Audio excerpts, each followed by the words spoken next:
suis ravie de démarrer la journée avec vous sur un thème très parlant, réenchanter sa vie professionnelle. Volontairement, j'ai mis un titre un peu, pas provocateur, mais vous voyez, un peu beaucoup à la folie. C'est un petit peu l'objet souvent de ce qui nous amène. On se dit, est-ce que finalement, dans la situation qui est la mienne, j'ai juste un petit coup de ras-le-bol et j'ai envie juste de changer un petit paramètre? Ou est-ce qu'aujourd'hui, c'est une journée particulière et je viens parce que là, vraiment, j'ai envie de poser mes valises et de changer le sens, la direction de mon parcours professionnel et peut-être même de ma vie plus globalement. Donc c'est autour de ça que je vais vous proposer une grille de lecture qui, moi, m'a beaucoup inspirée. Pour faire court, on a toutes des parcours atypiques, entre guillemets, mais si je dois résumer, je vais dire que moi, je suis passée des sciences dures aux sciences molles. J'ai un parcours au départ très technologique puisque j'ai fait une école d'ingénieur.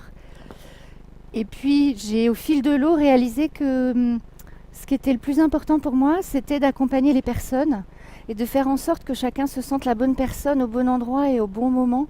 Donc là, on est sur un registre assez différent.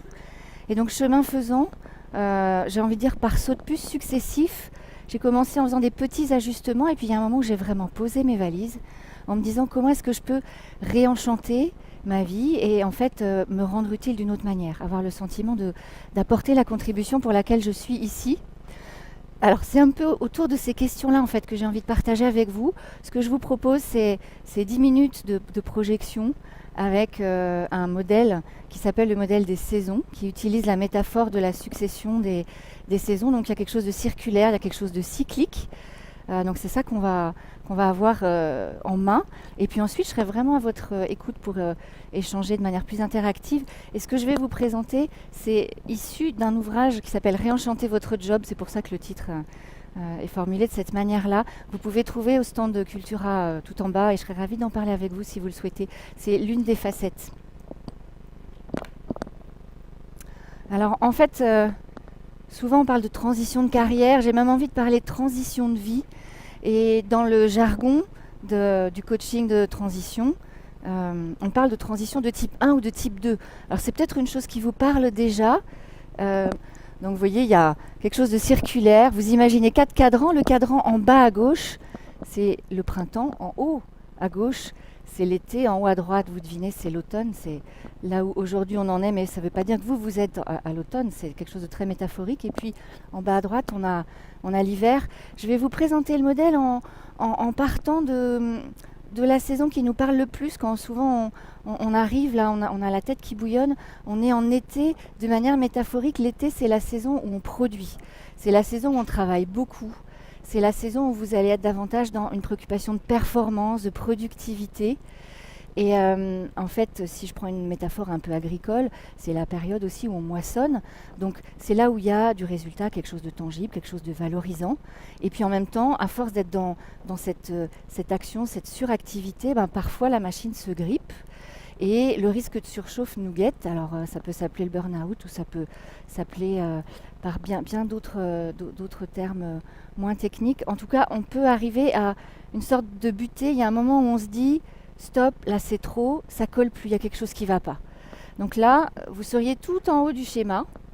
Et tout en haut du schéma s'impose à vous la nécessité de faire un break pour prendre du recul. Alors métaphoriquement, quand on arrive à l'automne, vous voyez, la nature a donné tout ce qu'elle avait à donner. Et puis il y a un moment où naturellement ça s'arrête. Là c'est intéressant de voir ce qui se passe cette année. Ce merveilleux été indien qu'on a, c'est comme si on essayait encore d'être dans la production, d'avoir chaud, puis en même temps il y a une part de nous qui nous dit non stop, ça suffit, faudrait que la température baisse, faudrait qu'il pleuve un petit peu. C'est ce qui se passe aussi quand à un moment donné vous vous dites non, là peut-être qu'il faut que je fasse un pas en arrière, un pas de côté pour regarder avec un peu de détachement dans quel scénario de vie je suis là aujourd'hui en fait. Donc à l'automne, c'est ce qui se passe. Concrètement, vous voyez, je vais poursuivre ma métaphore agricole. À l'automne, quand vous allez dans la campagne et vous regardez les champs, il y a des champs, ce qu'on appelle les guérets. C'est des champs qui ont été juste retournés en surface. C'est-à-dire, on a retourné la terre pour qu'elle s'oxygène un peu plus. Et c'est ce qui nous arrive quand on sent qu'on a besoin d'air. On se dit, oh là là, attends, je suis un peu en apnée. j'ai besoin de respirer, j'ai besoin de m'oxygéner un peu. Le symbole dans ce modèle de l'automne, c'est le moment où on va trier, classer, on va dire ben ça je garde, non ça c'est plus utile. Et puis on va prendre les décisions de rentrée. Tiens, cette année, je vais m'inscrire à un cours de yoga. Ou cette année, ben, je vais faire en sorte de travailler à 80%. Ou ben non, cette année c'est l'inverse. Je vais décider de repartir d'un pas un peu plus actif. Donc il y a cette idée de faire un ajustement. On ne va pas tout transformer. On ne va pas changer forcément d'entreprise, pas forcément changer de métier, mais on va jouer sur des paramètres qui sont plus liés à nos besoins. Dans le schéma complet, là, dont il manque un morceau, en dessous d'automne, il y a écrit besoin. Donc quand on est dans cette phase-là, on va être attentif à ce qui nous permettrait de nous sentir un peu plus en forme, un peu plus prête à agir. Et cette fameuse transition de type 1, c'est celle qui nous amène, vous voyez, de l'automne en haut à droite, à retourner en été en haut à gauche. En gros, j'ai fait un petit ajustement, j'y retourne. C'est un peu ce qui se passe quand vous êtes à vélo, vous montez une côte, et puis ça monte de plus en plus. Donc notre premier réflexe, c'est souvent d'appuyer un peu plus fort. On se dit, allez, ça va le faire. J'appuie un peu plus fort, donc je fais une petite transition, une transformation de type 1 à petite échelle. Bon, puis parfois, même en appuyant un peu plus fort, vous vous rendez à l'évidence, ça ne va pas suffire. Soit ça monte vraiment beaucoup, soit vous vous dites, non, moi j'ai plus envie de faire des efforts pour faire des efforts. Et alors qu'est-ce qu'on fait dans ces cas-là, quand on sent que là, voilà, ça monte, vous êtes à vélo, et puis qu'est-ce qu'on fait dans ces cas-là? Alors vous avez une option, je m'attendais à ce que vous disiez ça, on descend de vélo. Métaphoriquement, descendre de vélo, c'est ce que vous avez fait en venant ici, en disant, bon alors, maintenant, qu'est-ce que je fais? Et en fait, il y a une autre manière de gérer cette transition, c'est de changer de plateau. C'est ce que vous me proposez. Changer de plateau, vous voyez, on joue sur la petite manette. Alors, il y a un moment un peu inconfortable, hein, parce que vous n'êtes plus avant, mais vous n'êtes pas encore après. C'est-à-dire qu'il y a un moment où vous sentez sous vos pieds un espèce de vide, là, un truc pas très confortable. Il y a même des pensées bizarres qui nous traversent l'esprit, du genre, il ne faudrait pas que la chaîne saute. Et puis, il y a un moment où on sent, ça y est, ça revient. Et là, d'un seul coup, c'est un nouvel équilibre. C'est quelque chose qui va être plus confortable, qui va demander moins d'énergie. C'est un nouvel espace. Et c'est ce qui va s'appeler cette fameuse transition de type 2, où on va davantage travailler les valeurs et pas les besoins. Les valeurs, c'est beaucoup plus fondamental. C'est ce qui donne sens à ma vie, c'est ce qui est important pour moi, c'est ce sur quoi je ne veux plus transiger. Donc travailler ces valeurs, c'est quelque chose qui se fait beaucoup plus en référence interne. En gros, vous n'avez pas besoin de grand monde, si ce n'est qu'on vous fiche la paix. Vous avez besoin de vous poser. Il y a un côté hiver, hein, cocooning. En hiver, on est beaucoup moins à aller boire des cafés en terrasse. On est plutôt au coin du feu. Donc c'est cette métaphore-là de l'hiver où on va plutôt travailler ce qui fait sens pour nous à plus grande échelle. C'est un peu à l'échelle de notre vie, en fait. Et les reconversions fondamentales, souvent, elles sont motivées par une réflexion en termes de valeurs. Et une fois qu'on a clarifié ces choses-là, on va pouvoir, vous voyez, on a pris le toboggan là, et puis on va arriver au printemps. Le printemps, ça ne veut pas dire que votre projet il est finalisé. D'ailleurs, souvent, on garde plusieurs fers au feu. On va avoir une première option, et puis peut-être une autre hypothèse. Il y a plusieurs manières de servir mes valeurs. Et donc, il y a une phase de test. On va peut-être expérimenter, j'ai pas quitté mon poste, mais en parallèle, je teste.